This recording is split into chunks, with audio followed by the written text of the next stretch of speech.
I grew up in a big, loving family. My parents raised 7 kids, each with their own goals, passion, and story. I have always been really close to my siblings. They are my best friends. We support, motivate, and inspire each other.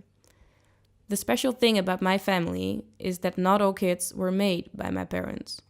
It sounds kind of dubious, I know, but there is a simple explanation. At some point, my parents decided that they wanted to give every child the opportunity to grow up in a loving family like ours, and they started foster care. This means that for a variable amount of time, there was an extra child in our home that wasn't safe in their own home. Sometimes for a couple of days, sometimes for a couple of weeks or months, and sometimes, really sometimes, forever. One of my, not biologically, but it feels like my real brothers is Danny. Danny is one of the most inspiring people I know. He hasn't had the most simple childhood, slightly said, but he now uses his experiences to help and inspire other youngsters. One day, I wish to be just like him. I can remember the day I met Danny as if it was yesterday. At the time, we lived in a spacious country house just outside a small village called Strijen. We had a really big yard with an old trampoline in it.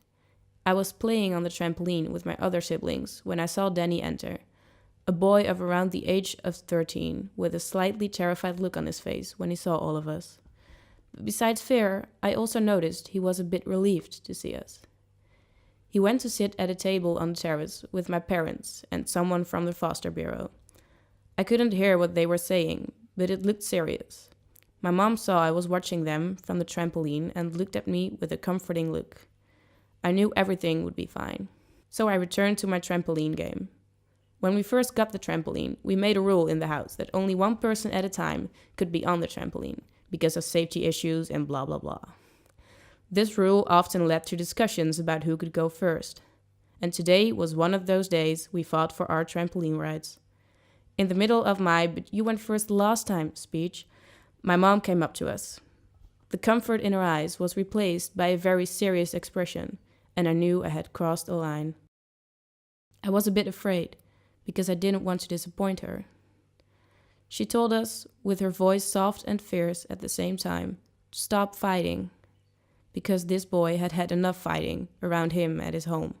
This was the moment I realized that not every child had a loving and safe environment to grow up in, and that I should be really grateful for mine.